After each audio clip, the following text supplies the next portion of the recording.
2025년 8월 두 번째 주간, 교회를 고르는 성령님께서 강림하신 이후 아홉 번째 맞이하는 주간 월요일, 기독교 대한 선교교회 소금빛 교회 향신 기도회를 함께 주님께 올려드립니다.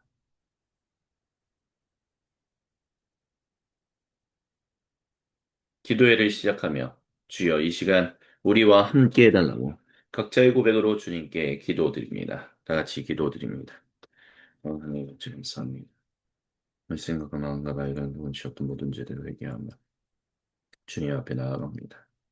주여 이 시간 주님만을 의지하오 주님만을 바라보는 주님의 백성들에게 거룩하게 임재하여 주셔서 하나님만을 온전히 높이게 하여 주옵소서. 생각과 마음과 마음과 행동을 어떤 모든 죄들을 회개하오 주여 용서하여 주시고 이 시간 하나님만을 온전히 바라보게 하여 주시옵소서. 주께서 이끄실 것을 믿음으로 고백하며 살리시오 예수님 기도드립니다. 사도신경으로 우리의 믿음을 아버지 하나님께 한 목소리 한 마음으로 같이 신앙 고백하십니다. 나는 전능하신 아버지 하나님, 천지의 창조주를 믿습니다. 나는 그의 유일하신 아들, 우리 주 예수 그리스도를 믿습니다. 그는 성령으로 잉태되어 동정녀 마리아에게서 나시고 본디오 빌라도에게 고난을 받아 십자가에 못 박혀 죽으시고 장사된 지 사흘 만에 죽은 자 가운데서 다시 살아나셨으며 하늘에 오르시어 전능하신 아버지 하나님 우편에 앉아 계시다가 거기로부터 살아있는 자와 죽은 자를 심판하러 오십니다. 나는 성령을 믿으며 거룩한 공교회와 성도의 교제와 죄를 용서받는 것과 몸의 부활과 영생을 믿습니다. 아멘. 주님의 이름을 경배하며 찬양합니다. 주 이름 그 능력 있도다 난 믿네 그 이름 예수의 그 이름 부를 때 새 생명 얻었네 마귀는 떠나가고 갇힌 자 자유케 해 모든 이름보다도 높은 이름 주의 예수 주 이름 그 능력 있도다 예리한 검처럼 예수의 그 이름 외치며 일어나 나가세 원수는 주발 앞에 무너져 떠나가네 모든 이름보다도 높은 이름 주의 예수 원수는 주발 앞에 무너져 떠나가네 모든 이름보다도 높은 이름 주의 예수 만물의 주인 창조주 하나님 나의 마음을 정하여 싸우니 내 마음 다해 주 이름 찬양하리 마음이 상한 자 고치시고 쓰러진 자 일으키시는 주 위대하시고 위대하시다 호흡이 있는 모든 자들은 여호와를 찬양할지어다. 내 마음 다해 주 이름 찬양하니. 주는 나의 도움이시요 주는 나의 방패이시니 여호와께 감사하리로다. 주의 모든 사자 모든 군대 일어날지어다. 빛나는 별들과 해와 달도 찬양하라. 주 이름 많이 영광이 찬란히 빛나니 하늘과 땅 온 세대 가득하리. 만물의 주인 창조주 하나님 나의 마음을 정하여 싸우니 내 마음 다해 주 이름 찬양하리. 마음이 상한 자 고치시고 쓰러진 자 일으키시는 주 위대하시고 위대하시다. 호흡이 있는 모든 자들은 여호와를 찬양할지어다. 내 마음 다해 주 이름 찬양하리. 주는 나의 도움이시요 주는 나의 방패이시니 여호와께 감사하리로다. 주의 모든 사자 모든 군대 일어날지어다. 빛나는 별들과 해와 달도 찬양하라. 주 이름 많이 영광이 찬란히 빛나니 하늘과 땅 온 세대 가득하리. 주의 모든 사자 모든 군대 일어날지어다. 빛나는 별들과 해와 달도 찬양하라. 주 이름 많이 영광이 찬란히 빛나니 하늘과 땅 온 세대에 가득하리. 하늘과 땅 온 세대에 가득하리. 하늘과 땅 온 세대에 가득하리. 아멘. 주님께 모든 영광, 감사, 그리고 찬양을 올려드립니다. 이 시간 주님만을 높이며 찬양합니다. 그리고 여호수아기를 통하여 주시는 주님의 말씀 앞에 나아가 엎드립니다. 말씀을 증언하고 선포하는 사람이나 듣는 우리 모두가 한마음 한뜻 한 생각으로 주님의 말씀에 아멘으로 화답하게 하여 주옵소서. 주님만을 온전히 의지하게 하여 주옵소서. 이 시간 주님의 말씀에 귀를 기울이며 주님의 얼굴에 우리의 시선을 고정하는 주님의 백성들을 인도하여 주옵소서. 주님께 모든 영광, 감사, 그리고 찬양을 올려드리며 살아계신 우리 주 예수님의 이름으로 기도드립니다. 아멘. 오늘 우리에게 주시는 주님의 거룩하신 말씀은 여호수아기 19장 40절부터 48절입니다. 제가 세 번역 성경으로 봉독해 드립니다. 일곱 번째로 단집 자손 지파의 각 가문의 몫을 결정할 제비를 보았습니다. 그들이 받은 유산의 경계선은 소라와 에스다우가 이르세메스와 사알랍빈과 아얄론과 이들라와 엘론과 딥나와 에그론과 에드게와 기쁘돈과 바알랏과 여웃과 브네브락과 가드림몬과 메알곤과 락곤과 욕바 맞은 쪽 지역입니다. 그러나 단 자손은 그들의 땅을 잃었을 때 레센까지 올라가서 그 주민들과 싸워 칼로 쳐서 무찌르고 그 곳을 점령했습니다. 그들은 거기에 살면서 그들 조상 단의 이름을 따라 레센을 단이라고 불렀습니다. 이것이 단 자손의 지파가 그 가문을 따라 유산으로 얻은 성읍과 그 주변 마을들입니다. 아멘. 이는 거룩하신 우리 주님의 말씀입니다. 아멘. 주님 영광 받으소서. 여호수아기 강의 27번째 주님의 말씀을 같이 듣습니다. 우리는 이제 마지막 땅 분배를 받았던 단지파에 대해서 같이 이 주님의 말씀을 들었습니다. 성경에 기록된 말씀을 같이 들었다라는 것입니다.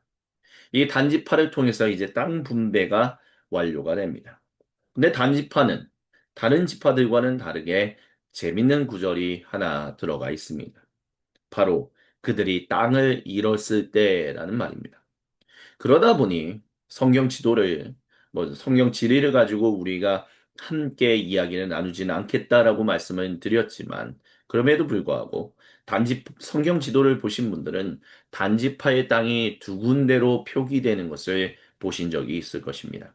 하나는 블레셋 지파와 매우 가까이에 있는, 즉 지중해 그 지중해 동편, 그들에게 있어서는 땅으로 봤을 때는 그들의 거의 해안가 그쪽에 땅을 받은 것과 그들의 단지파의 땅이 있는 것과 그리고 북쪽 맨 끝에 단지파의 땅이 있는 것을 보신 적이 있을 것입니다. 이와 같이 나눠지는 이유는 단지파가 이렇게 처음 얻었던 땅이 블레셋 사람들이 사이 거주하던 지역에서 가장 가까웠던 곳이며 또한 그들이 점령한 곳이 바로 북이스라엘 왕국의 가장 위쪽이 되는 북쪽이 되는 땅이지 않을까 하는 학자들의 연구 결과가 있기 때문입니다. 예전에도 한번 말씀을 드렸지만 이 지명들은 지금까지 쓰는 지명들도 있는가 반면에 이미 너무 수천 년 전에 사용했던 지명이기 때문에 더 이상 그 지명이 어디에 속해 있는지를 잘 알지 못하는 부분들도 있습니다. 그렇기 때문에 단지파가 소유했던 땅이 과연 어디일 것인가라는 부분에 있어서는 사람들마다, 학자들마다 이야기가 분분하다라는 것을 기억해야 합니다. 하지만 어찌했든 간에 단지파가 땅을 잃은 적이 있었다라는 것. 근데 그들이 오히려 그 땅을 잃었음에도 불구하고 기운을 잃지 않고 오히려 올라가서 그곳을 점령했다라고 하는 것. 이와 같은 말을 통해서 우리가 주목해야 할 한 가지가 있습니다.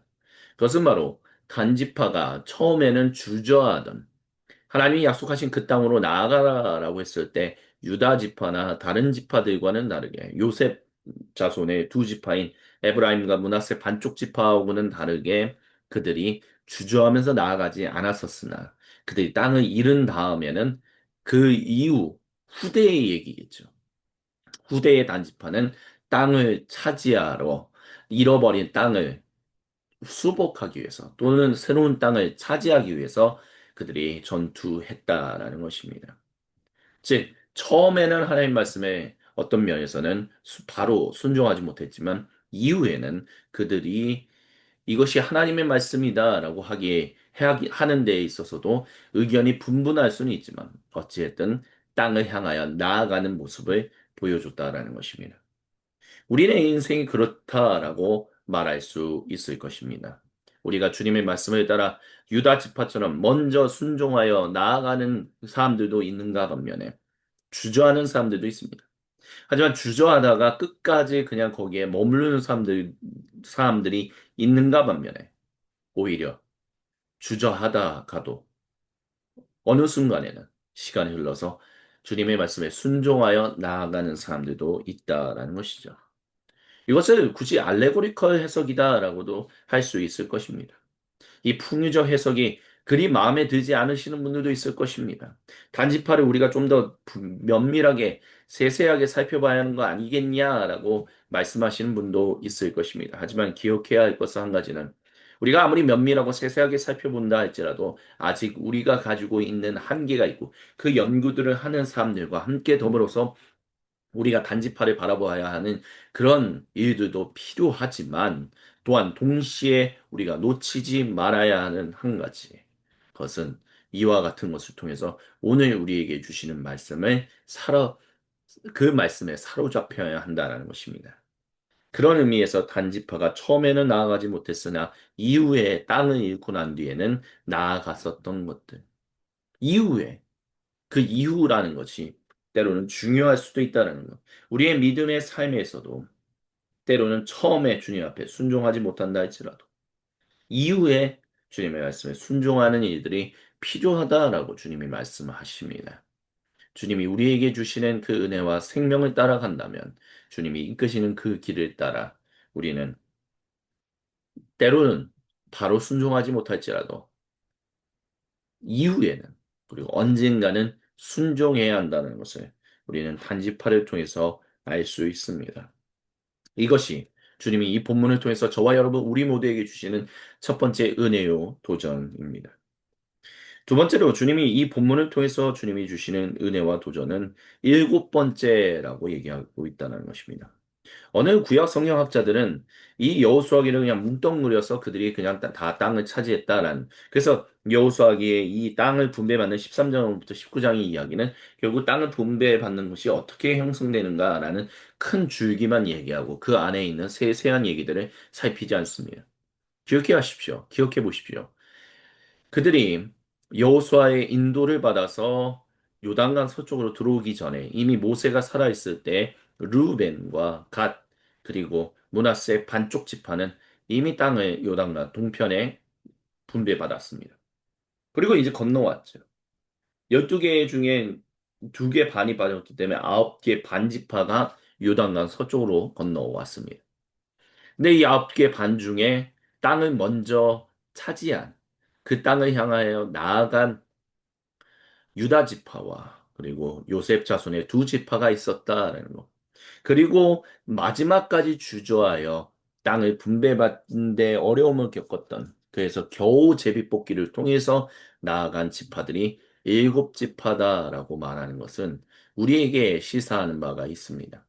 7이라는 숫자를 그리 중요하게, 그거는 뭐 너무 신비적인 거 아니냐라고 얘기하는 사람들도 있겠지만, 고대 근동, 그리고 성경을 기록했던 이들도 이와 같은 숫자를 통하여 하나님의 완전하심과 하나님의 일하심을 표현하는 그런 것들을 자주 표현했었습니다. 그렇기 때문에 7이라는 숫자가 하나님의 완전하심을 드러내는 숫자로서 고대 유대인들에게 사용되었었다라는 것을 우리가 안다면 이 일곱 지파가 결국 땅을 분배받은 것, 결국 하나님의 완전하신 일이 이루어진다라는 것, 하나님이 말씀하시는 것들이 반드시 자기 백성에게 그리고 모든 사람과 온 창조 세계 가운데 일어난다는 것을 이 숫자 7을 통해서 우리는 또한 어떻게 보면 또 풍유적인 해석이다, 알레고리컬한 해석이다라고 말할 수도 있겠지만 하나님이 이와 같은 일을 하신다라고 우리는 또한 이 본문을 통해서 살펴볼 수 있습니다. 그렇기 때문에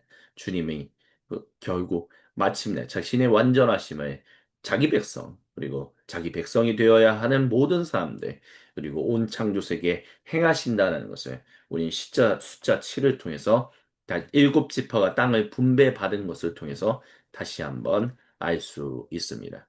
이것이 주님이 저와 여러분 우리 모두에게 주시는 두 번째 은혜와 도전입니다. 그리고 마지막으로 주시는 주님의 마지막 은혜와 도전은 이 지역 중에서 요바라든지 여러 가지 지역들이 우리가 잘 모르는 지역이지만 그래도 이 지역들이 블레셋 지파와 굉장히 가까운 지역에 있었다라는 것을 보여주고 있음을 우리가 명심해야 합니다.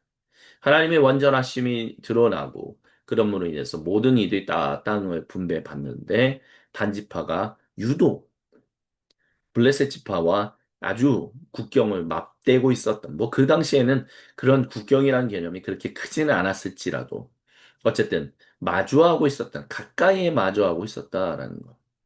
그러다 보니, 그런 것을 통해서 우리가 알 수 있는 것.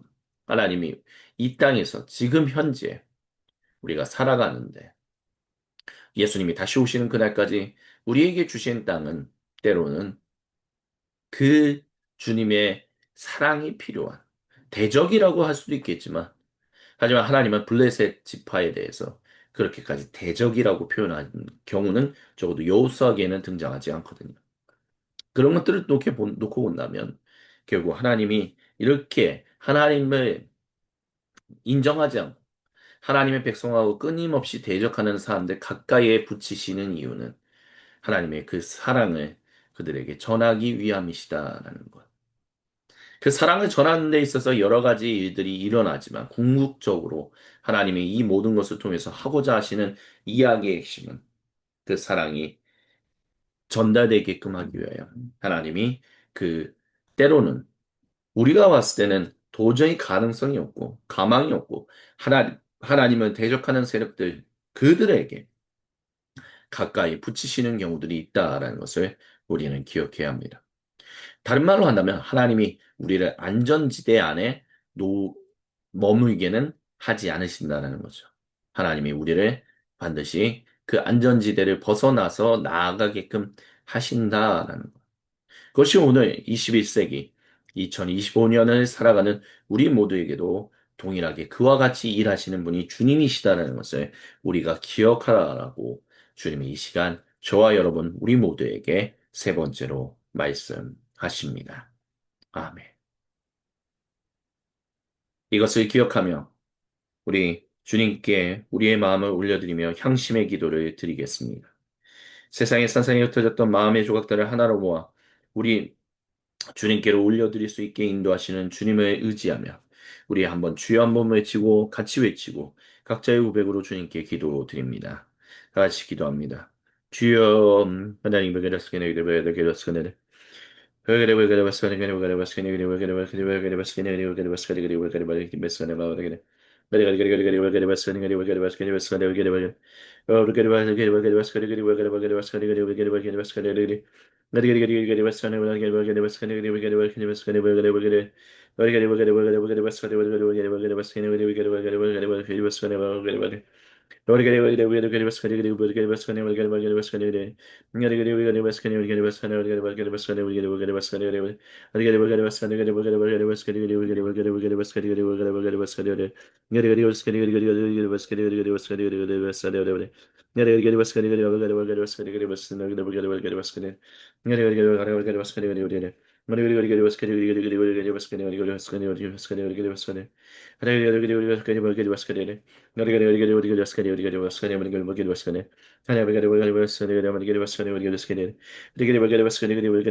주여 도와주시옵소서. 주여 인도하여 주옵소서. 하나님만을 바라보며 하나님만을 의지하며 살아가는 데 부족함이 없게 하여 주옵시고 하나님과 함께 동요하며 살아가는 데 부족함 없게 하여 주옵소서.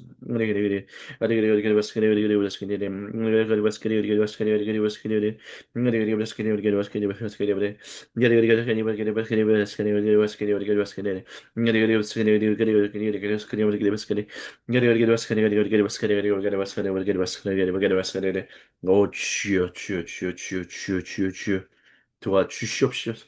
주여 역사하여 주시옵소서. 하나님 함께하여 주시옵소서. 하나님만을 의지하며 살아갈 수 있도록.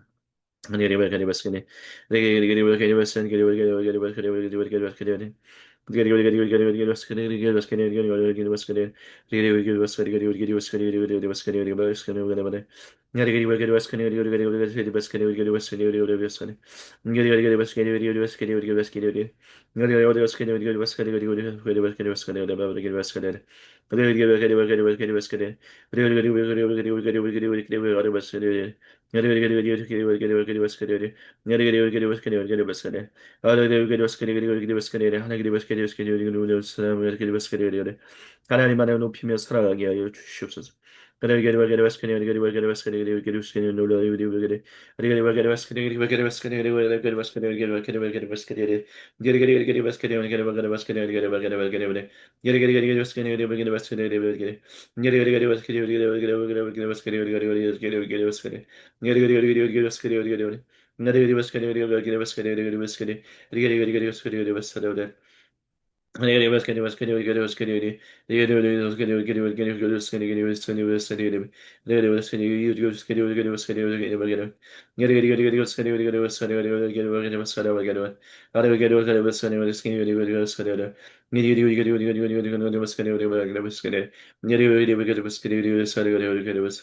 하나님 좋아해 주옵시고 역사해 주시고 함께하여 주시옵소서.